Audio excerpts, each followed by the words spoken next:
আসসালামু আলাইকুম। সবাইকে স্বাগত জানাচ্ছি বিডি দর্পণের নিয়মিত আয়োজন আজকের দুনিয়ায়। আপনাদের সাথে আছে আমি তানজিলা হক। চলুন জেনে নেওয়া যাক সারা দুনিয়ায় এ পর্যন্ত ঘটে যাওয়া প্রধান খবরগুলো।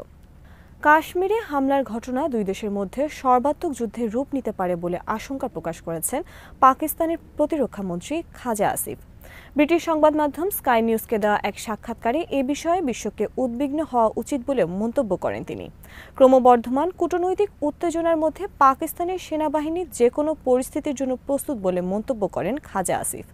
তিনি বলেন, ভারত যে ধরনের পদক্ষেপ নেবে সেটা পর্যালোচনা করে আমরা পদক্ষেপ নেব। আমরা ভেবেচিন্তে সতর্কতার সঙ্গে পদক্ষেপ নেব। খাজা আসিফ বলেন, যদি সর্বাত্মক হামলা চালানো হয় বা এই ধরনের কিছু হয় তখন নিশ্চিতভাবে সর্বাত্মক যুদ্ধ শুরু হবে। এমন পরিস্থিতির বিষয়ে আন্তর্জাতিক সম্প্রদায়ের উদ্বিগ্ন হওয়া উচিত কিনা এমন প্রশ্নে হ্যাঁ সূচক জবাব দেন পাকিস্তানের প্রতিরক্ষামন্ত্রী। পেহেলগামের হামলার সঙ্গে পাকিস্তানকে জড়ানোর ভারতীয় চেষ্টার নিন্দা জানিয়ে দেশটির সিনেটে পাশ করার প্রস্তাবে বলা হয়েছে, পাকিস্তানের মর্যাদাহানি করতে ভারত সরকার পরিকল্পিতভাবে অপপ্রচার চালাচ্ছে। অপপ্রচারের এই ধরন পরিচিত। সংকীর্ণ রাজনৈতিক লক্ষ্য অর্জনের জন্যই সন্ত্রাসবাদের ঘটনাকে ব্যবহার করা হচ্ছে। প্রস্তাবে বেআইনি ও একতরফাভাবে সিন্ধু পানি চুক্তি স্থগিতের সিদ্ধান্তেরও নিন্দা জানানো হয়। এতে বলা হয়, এমন পদক্ষেপ এই চুক্তির সুস্পষ্ট লঙ্ঘন, যা যুদ্ধের উস্কানির শামিল।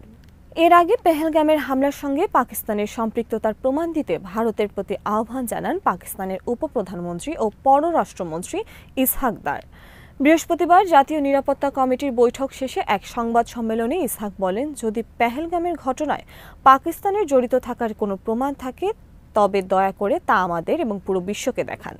এদিকে কাশ্মীরে হামলার পর পাল্টাপাল্টি পদক্ষেপে ভারত ও পাকিস্তানের মধ্যে তৈরি হওয়া উত্তেজনার মধ্যে দেশ দুটিকে সর্বোচ্চ সংযম প্রদর্শনের আহ্বান জানান জাতিসংঘের মহাসচিব অ্যান্তোনিও গুতেরেস।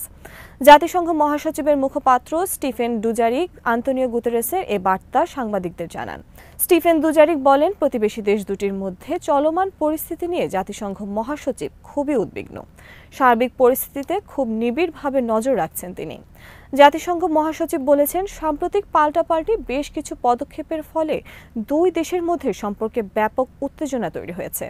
পরিস্থিতি যাতে আরও খারাপের দিকে না যায় সেজন্য দেশ দুটিকে তিনি সর্বোচ্চ ধৈর্য ধরার অনুরোধ করেছেন। সিন্ধু নদের পানি আটকে দেওয়ার সিদ্ধান্তে ভারতকে পাল্টা হুঙ্কার দিয়েছেন পাকিস্তানের পররাষ্ট্রমন্ত্রী বিলওয়াল ভুট্টো জারদারি। তিনি বলেছেন, পানির প্রশ্নে কোনো ছাড় দেয়া হবে না। শুক্রবার এক রাজনৈতিক সমাবেশে ভুট্টো পরিবারের এই উত্তরাধিকারী বলেন, ভারতের প্রধানমন্ত্রী নিজেদের সভ্যতার উত্তরাধিকারী দাবি করলেও এর সত্যিকারের উত্তরাধিকার পাকিস্তানের মাটিতে রয়েছে। সিন্ধু নদ আমাদের এবং এটি আমাদেরই থাকবে। তিনি ভারতকে সতর্ক করে দিয়ে বলেন, যদি পানি না আসে তবে সিন্ধু নদে আপনাদের রক্তের ধারা বইবে। বিলওয়াল আরও বলেন, পানি চুক্তি নিয়ে নরেন্দ্র মোদীও একতরফা সিদ্ধান্ত পাকিস্তানের জনগণ ও আন্তর্জাতিক সম্প্রদায় কেউই সহ্য করবে না। আমরা বিশ্বকে জানিয়ে দিতে চাই, সিন্ধু নদের পানি নিয়ে কোনো ডাকাতি সহ্য করা হবে না। এর আগে বৃহস্পতিবার পাকিস্তান সরকার জানিয়েছে, সিন্ধু নদের পানি বন্ধ করাকে তারা যুদ্ধ ঘোষণা হিসেবে বিবেচনা করবে। তাই পরিস্থিতি ক্রমশ উত্তপ্ত হয়ে ওঠার আভাস পাওয়া যাচ্ছে। জম্মু ও কাশ্মীরের পেহেলগামে বন্দুকধারীদের হামলায় অন্তত ২৬ জন নিহত হওয়ার পর পাকিস্তানের সঙ্গে সিন্ধু পানি চুক্তি স্থগিত করেছে ভারত। ১৯৬০ সালের ১৯ সেপ্টেম্বর করাচিতে ভারতের তৎকালীন প্রধানমন্ত্রী জওহরলাল নেহেরু ও পাকিস্তানের তৎকালীন president field marshal Ayub Khan এই ঐতিহাসিক চুক্তিতে স্বাক্ষর করেন। এই চুক্তি সিন্ধু অববাহিকায় পানি ব্যবহার নিয়ন্ত্রণ করে। চুক্তি অনুযায়ী ভারত পশ্চিমাঞ্চলীয় নদী সিন্ধু, ঝিলাম ও চেনাব নদীতে ভারী জলাধার বা এই ধরনের প্রকল্প নির্মাণ করতে পারবে না। ভারত ও পাকিস্তানের মধ্যে পানি বন্টন সংক্রান্ত বিরোধের ক্ষেত্রে মধ্যস্থতাকারী হিসেবে গুরুত্বপূর্ণ ভূমিকা পালন করেছে বিশ্ব ব্যাংক। তবে ভারত চুক্তি স্থগিত করার আগে বিশ্ব ব্যাংককে কিছুই জানায়নি। যদিও এই মুহূর্তে সিন্ধু নদের পানি প্রবাহ আটকানোর মতো অবকাঠামো ভারতের নেই, তবে পানির প্রবাহ বন্ধ করতে ব্যবস্থা নেওয়া হবে বলে জানিয়েছেন মোদী সরকারের জলশক্তি মন্ত্রী CR পাতিল। তিনি এক্সে লিখেছেন, স্বরাষ্ট্রমন্ত্রী অমিত শাহের সঙ্গে বৈঠকে একটি রোড ম্যাপ প্রস্তুত করা হয়েছে। বৈঠকে ৩টি অপশন নিয়ে আলোচনা হয়েছে। সরকার স্বল্পকালীন, মধ্যকালীন এবং দীর্ঘকালীন ব্যবস্থার উপর কাজ করছে যেন পাকিস্তানে এক ফোঁটাও পানি না চায়। শিগগিরই নদীর প্রবাহ বন্ধ করতে ড্রেজিং কাজ সম্পন্ন হবে এবং প্রবাহ অন্যদিকে ঘুরিয়ে দেওয়া হবে। ভারতীয় মন্ত্রী এমন এক সময় এই বিবৃতি দিলেন যখন টানা দ্বিতীয় রাতের মতো কাশ্মীর সীমান্তে গোলাগুলি হয়েছে পাকিস্তান ও ভারতের সেনাদের মাঝে। বৃহস্পতিবার রাতের পর শুক্রবার রাতেও সীমান্তের কয়েকটি পয়েন্টে গোলাগুলির খবর দিয়েছে ভারতীয় সংবাদ মাধ্যম এনডিটিভি। তবে এই রিপোর্ট লেখা পর্যন্ত গোলাগুলির ঘটনায় হতাহতের কোনো খবর পাওয়া যায়নি। গাজা উপত্যকায় প্রতিরোধ যোদ্ধাদের হামলায় আরও এক দখলদার সেনা নিহত হওয়ার কথা স্বীকার করেছে ইসরায়েলি গণমাধ্যম। শুক্রবার ইসরায়েলি গণমাধ্যমে বলা হয়েছে, দক্ষিণ গাজায় এক সেনা নিহত ও আরও 6 জন আহত হয়েছে। আহতদের মধ্যে 3 জনকে সংকটাপন্ন অবস্থায় ইসরায়েলে নেওয়া হয়েছে। রিপোর্টে বলা হয়েছে, দক্ষিণ গাজার রাফা শহরের তাল আল সুলতান এলাকায় এই ঘটনা ঘটে। তবে ঠিক কিভাবে সেনাদের উপর হামলাটি হয়েছে তা প্রকাশ করেনি ইসরায়েলি সেনাবাহিনী। অন্য এক সূত্র জানিয়েছে, তেল আবিবের ইচিলভ হাসপাতালে আহত সেনাদের নিয়ে একটি হেলিকপ্টার অবতরণ করেছে। হামলার শিকার হওয়া সেনারা ইসরায়েলি বর্ডার গার্ডের সদস্য ছিল বলেও কোনো মিডিয়া জানিয়েছে। আল জাজিরার খবরে বলা হয়েছে, দক্ষিণ গাজার রাফা শহর থেকে ইসরায়েলে আহত সেনাদের হেলিকপ্টারে সরিয়ে নেওয়া হয়েছে।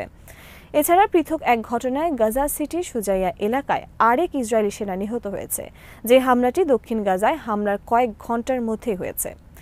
এছাড়া ইসরায়েলি সেনাবাহিনী জানিয়েছে, গাজা সিটির দারাজ এলাকায় তাদের সেনাদের লক্ষ্য করে অ্যান্টি ট্যাঙ্ক মিসাইল হামলা হয়েছে। হামাসের সামরিক শাখা আল কাসাম ব্রিগেডস এদিন কয়েকটি হামলার দায় স্বীকার করেছে। আল কাসামের মুখপাত্র আবু ওবায়দা এক টেলিগ্রাম পোস্টে বলেছেন, উপত্যকার উত্তরের বেইত হানুন থেকে দক্ষিণের রাফাহ পর্যন্ত সর্বত্র যোদ্ধারা দখলদার সেনাদের সাথে লড়াই চালিয়ে যাচ্ছে। যোদ্ধারা এসব হামলায় বেশ কিছু দখলদার সেনার মৃত্যু হয়েছে। তিনি বলেন, হামাসের এসব তৎপরতার সামরিক মিরাকল। যোদ্ধাদের দৃঢ়তা ও সামরিক সামর্থ্যের কারণে তারা যে কোনো সময় যে কোনো স্থানে ইসরায়েলি সেনাবাহিনীকে মোকাবেলা করতে প্রস্তুত। এর আগে বৃহস্পতিবার গাজায় এক ইসরায়েলি ট্যাঙ্ক কমান্ডারের মৃত্যু হয়েছে। এছাড়া আহত হয়েছে এলিট ফোর্স ইয়াহলম ইউনিটের এক সদস্য। টাইমস অফ ইসরায়েল জানিয়েছে, বেইত হানুনের বাফার জোনের কাছে স্নাইপারের গুলিতে ওই ট্যাঙ্ক কমান্ডারের মৃত্যু হয়েছে। মার্কিন প্রেসিডেন্ট ডোনাল্ড ট্রাম্প বলেছেন, ইরানের সঙ্গে নতুন পারমাণবিক চুক্তি আলোচনা ব্যর্থ হলে যুক্তরাষ্ট্র ইসরায়েলের সঙ্গে সম্মিলিতভাবে ইরানে হামলা চালাতে প্রস্তুত থাকবে। সেই সঙ্গে তিনি আশাবাদ ব্যক্ত করে বলেছেন, ইরানের পরমাণু কর্মসূচি কূটনীতির মাধ্যমে সমাধান করা সম্ভব।